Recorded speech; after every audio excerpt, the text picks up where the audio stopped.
আসসালামু আলাইকুম প্রিয় শিক্ষার্থী, তোমাদের মাঝে আমি ফিরোজ আহমেদ আবারও নতুন একটা ভিডিও নিয়ে হাজির হলাম। ষষ্ঠ থেকে শুরু করে নবম, দশম, একাদশ, দ্বাদশ সহ অ্যাডমিশন সহ সকল প্রকার জবের একমাত্র মাত্রা হলো সন্ধি। আর আজকের সন্ধির ক্লাস হলো চতুর্থ নাম্বার পার্ট, যে তৎসম সন্ধি, তৎসম ব্যঞ্জন সন্ধি। তৎসম ব্যঞ্জন সন্ধি কাকে বলে, এই বিষয়টা নিয়ে একটু ছোট্ট করে আলোচনা করি।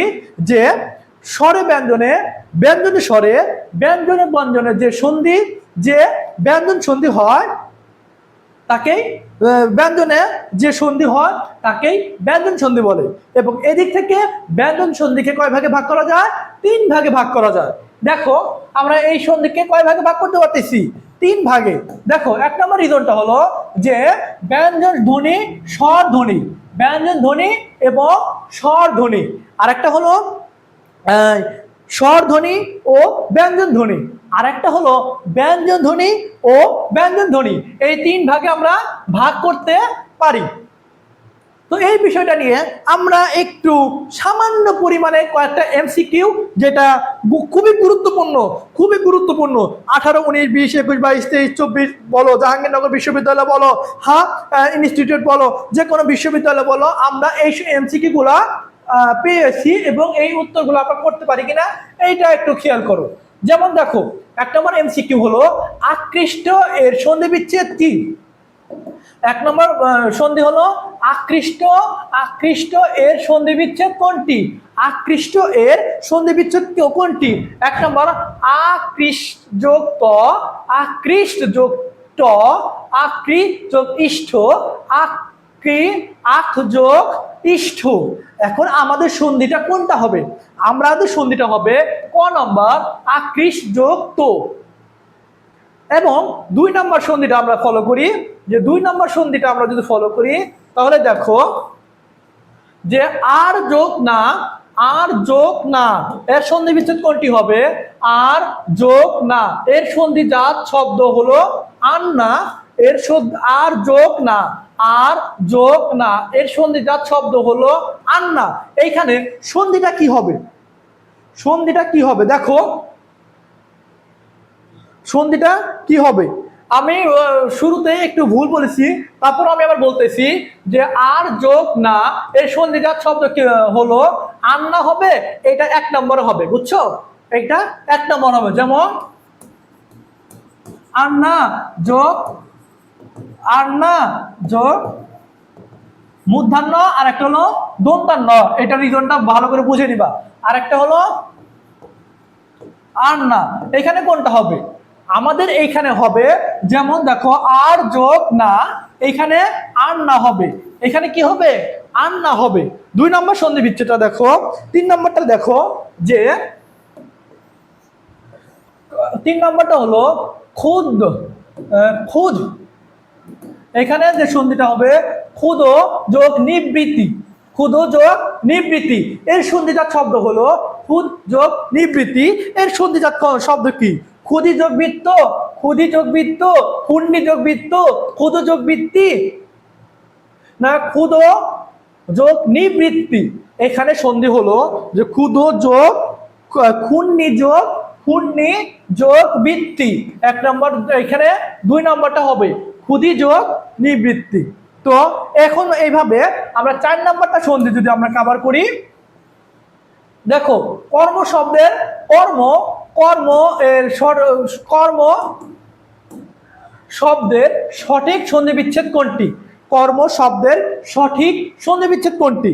তাহলে আমরা বলতে পারি ক্রি যোগ অ, ক্র যোগ অর যোগ ম, ক্রম যোগ ম, ক্রি যোগ ম, ক যোগ অর যোগ ম। এখন আমরা এখানে সন্ধি বিচ্ছেদটা কি পাই?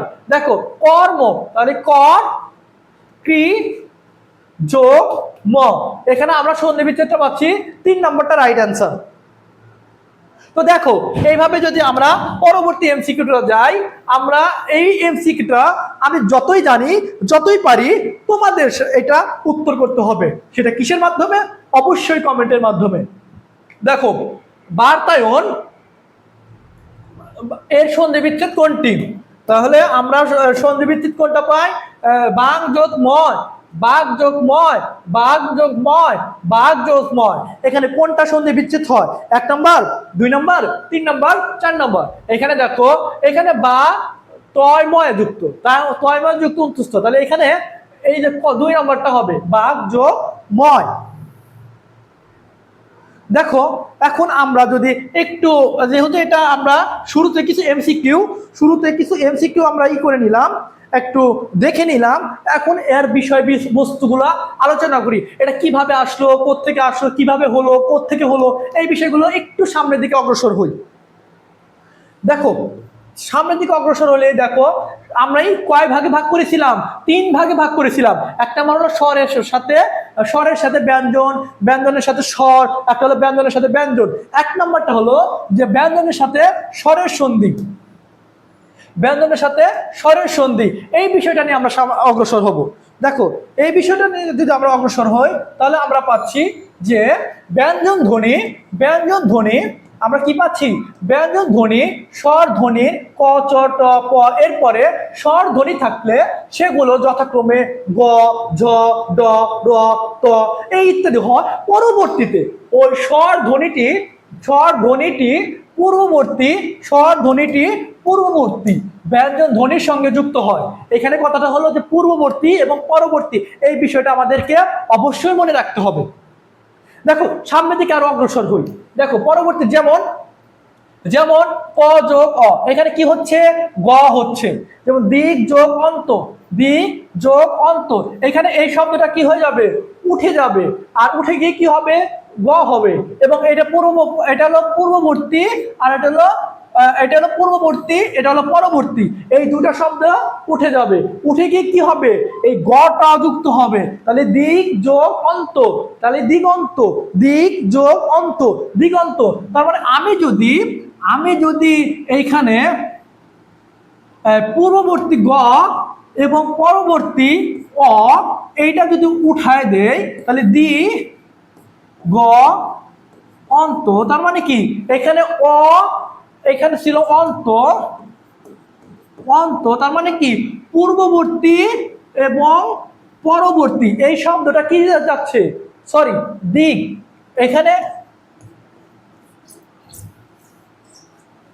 এইখানে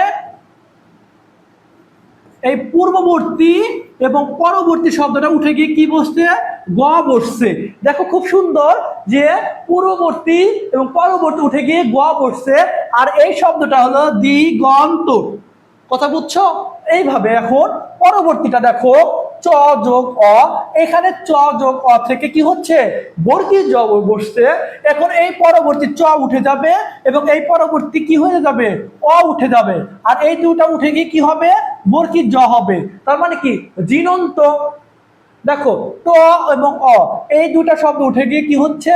ট এবং অ, এখানে দুটা শব্দের পরিবর্তে কি হচ্ছে? ডয়বিন্দ র হচ্ছে। এখানে আমি যদি ট উঠে দেই এবং অ যদি উঠা দেয়, এখানে ডয়বিন্দ র বসতেছে, তারপরে সরানন আখানে ত যোগ অ এই দুটা উঠে গিয়ে কি হচ্ছে? আঠু বাংলা দ হচ্ছে। তার মানে ত দ অ, তাহলে এখানে ত উঠে যাচ্ছে এবং অ উঠে যাচ্ছে, তদবধি। একদম ইজি। দেখো একটু ভালো করে খেয়াল করো, তোমরা অবশ্যই পারবে। এত সুন্দর, আমি নিজেই সন্ধির প্রেমে পড়ে যাচ্ছি, কারণ সন্ধিটা এত মজা। আমি অনেকবার ক্লাস নিয়েছি, মানে এটা আমার কাছে সবচেয়ে বেশি ভালো লাগে। দেখো তাহলে আমি আবারও বলতেছি, ট এবং ক উঠে গিয়ে ডয়বিন র হয়। তার মানে কি এখানে টটা উঠে যাবে এবং আটা উঠে যাবে, স এই দুটা উঠে গিয়ে কি হচ্ছে? ডয়বিন র হচ্ছে। তার মানে কি সরানন। ত এবং অ উঠে দিয়ে দ বসতেছে, তার মানে কি ত এবং দ অ উঠে গিয়ে তদবধি। প এবং অ উঠে গিয়ে ব হচ্ছে, তাহলে সুপ্ত, তাহলে প এবং অ উঠে যাচ্ছে, উঠে গিয়ে কি সুবন্ত। একদম মজা, এত মজা, আমি নিজেই প্রেমে পড়ে যাচ্ছি রে ভাই। বোনেরা একটু ভিডিওটা তোমরা একটু শেয়ার করে দিবা, অন্যকে দেখার সুযোগ করে দিবা। আমি যে প্রেমে পড়ে যাচ্ছি, তোমরা প্রেমে পড়বা কিনা সেটা নাই সন্দেহ, তবে এটা অবশ্যই মজা পাবা। একটু দেখো, like comment share subscribe follow যাই কিছু করা লাগে তোমরা করো, বাদ বাকি আমার কাজ। দেখো প এবং অ উঠে গিয়ে কি হচ্ছে, ব হচ্ছে, তার মানে কি সুপ্ত, তাহলে প এবং অ উঠে গিয়ে ব হচ্ছে, তাহলে সুবন্ত। তাহলে এইরূপ বাগীশ, তদন্ত, বাগারম্ভ, পদন্ত, সদানন্দ, সুপা, সদুপায়, সদুপদেশ, জগদিত্য ইত্যাদি এই শব্দগুলা কিন্তু হয়ে থাকে। তাহলে আমরা এই বিষয়টা নিয়ে দেখি সামনে কি আছে। দেখো সামনে অবঙ্গী, সামনে কি আছে আমরা একটু সন্ধি বিচ্ছেদ করে নেই। দেখো অবঙ্গী শব্দের সঠিক সন্ধি বিচ্ছেদ কোনটি? অপযোগ অগ্নি, অবযোগ অগ্নি, অবযোগ অগ্নি, অবযোগ অগ্নি। তার মানে এটা হবে না, এটা হবে না, এটা হবে না, তার অবযোগ, এটা যদি হয় হবে না, তার মানে এটা যেহেতু আগে আছে এটা হবে না। তাহলে আমাদের এইটা যখন অবযোগ অগ্নি, তার মানে অবঙ্গী, এখানে কি হবে? এটাও হবে না, এখানে হবে হলো এক নম্বরটা, এক নম্বর অপযোগ অগ্নি, অপযোগ অগ্নি। দুই নম্বরটা হলো, দেখো দুই নম্বর সন্ধিটা কি আছে? ষড়যন্ত্র, ষড়যন্ত্র সঠিক সন্ধি বিচ্ছেদ কোনটি? ষড়যন্ত্র সঠিক সন্ধি বিচ্ছেদ হলো ষড়যোগ যন্ত্র, ষড়যোগ যন্ত্র, ষড়যোগ যন্ত্র, ষড়যোগ যন্ত্র। এখানে আমরা কোনটা পাচ্ছি? এখানে আমরা পাচ্ছি ষড় যোগ যন্ত্র। এখানে আমরা কোনটা পাচ্ছি? ষড় যোগ যন্ত্র, ষড় যোগ যন্ত্র। আচ্ছা তিন নাম্বারটা দেখো, আমরা তিন নাম্বারটা দেখো, তিন নাম্বারটা কি পাচ্ছি একটু ভালো করে মনোযোগ দেই। বনস্পতি, এর সন্ধি বিচ্ছেদ, বনস যোগপতি, বনস যোগপতি, বন যোগপতি, বন খণ্ডিত যোগপতি। তার মানে এটা হবে না, এটা কি? এটা হবে না, কারণ আমি যে টপিকটা পড়েছিলাম সেই টপিকের উপরে সংযুক্ত খ সরি বিসর্গর নেই, তার মানে এটা হবে না, এটা হবে না। এখন দেখো বনস যোগপতি, এটা কি আছে? না, এটাও নেই, তার মানে এটা হবে না, এটাও হবে না। বনস যোগপতি এখানে কিন্তু এরকমও নাই, তার মানে এটাও হবে না। তাহলে বন যোগপতি, বনস্পতি, এখানে বন যোগপতি, এখানে যখন বনস্পতি হয় তখন সব দ্বন্দ্ব শটা কিন্তু উঠে যায়। এই জন্য এত সুন্দর মজা, এত সুন্দর মজা, সন্ধি বিচ্ছেদের মতো বাংলা ব্যাকরণে কোনো কিছুই নাই। সবচেয়ে বেশি মজা আমার কাছে সন্ধিটা এত ভালো লাগে, সামনের দিকে অগ্রসর হই। দেখো তাহলে উল্লিখিত শব্দের সন্ধি বিচ্ছেদ কি? উদ্যোগ লিখিত, উলিযোগ লিখিত, উতযোগ লিখিত, উদ্যোগ লিখিত। আমি শুরুতেই বলছি এখন যে নিয়মটা পড়াচ্ছি তার এই নিয়মের ভিতরে এই নিয়মটা নাই, তার মানে এইটা শুরুতেই বাদ দিয়ে দিলাম, শুরুতে কি দিয়ে দিলাম? বাদ দিয়ে দিলাম। আচ্ছা উতযোগ লিখিত, তার মানে এটাও নিয়মের ভিতরে নাই, এটাও নিয়মের ভিতরে নাই, এটাও নিয়মের ভিতরে নাই। আমি বলেছিলাম ত এর পরে ত কন্যাত্তর একটা নিয়ম পড়েছিলাম না, ওই নিয়মের ভিতরে যদি এইটা পড়ে তার মানে কি এইটাই সঠিক উত্তর। দেখো দেখো এইটাই সঠিক উত্তর। আমরা কিন্তু দেখো খুব মজার সাথে আমরা পড়েছি। বাগারম্ভ শব্দের সন্ধি বিচ্ছেদ কি? বাঘ যোগ আরম্ভ, বাঘ যোগ আরম্ভ, বাঘ যোগ অরণ্য, বাঘ যোগ অরণ্য। দেখো এখানে আমরা কি পাচ্ছি?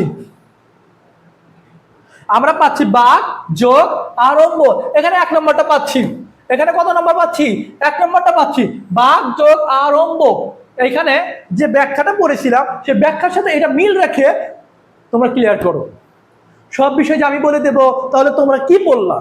শুধু ওয়াচ টাইম বাড়িয়ে তো লাভ নাই, ভালো করে পড়তে হবে, বুঝতে হবে, শিখতে হবে, সেটা মানতে হবে, ব্রেনে রাখতে হবে। আমাদের পৃথিবীতে মানুষের মাথার মেমোরি হলো 2.5 পিটাবাইট, পিটাবাইট। তো এই পিটাবাইটটা শুধু ছোট ছোট মেমোরি না, 10 জিবি 15 জিবি মেমোরি না, এই পিটাবাইটটা হলো কয়েকশো মেমোরির, মানে কয়েক হাজার টেরাবাইট গিগাবাইট মিলে হয় 1 পিটাবাইট। আর 1 পিটাবাইট সমান যদি 1024 টেরাবাইট হয়, এখানে 2.5 পিটাবাইট, মানে আমাদের মাথার মেমোরি এত বড় মেমোরি যে কয়েক হাজার কয়েক কোটি বই আমাদের মাথায় রাখতে পারি। এখন তোমরা মনে করো যে তাহলে স্যার আমরা মনে করতে পারি না কেন? আমাদের মোবাইলের ভিতরে যেমন হাজার হাজার ফোল্ডার থাকে, তেমনি আমাদের মাথায়ও হাজার হাজার ফোল্ডার থাকে। একটা ফোল্ডারে ফ্যামিলি, একটা ফোল্ডারে বন্ধু বান্ধব, একটা ফোল্ডারে পড়াশোনা। তাহলে অনেক সময় কাছের জিনিসকেও আমরা ভুলে যাই। তো যাই হোক, কথা আগে না বেরিয়ে সামনের দিকে অগ্রসর হই।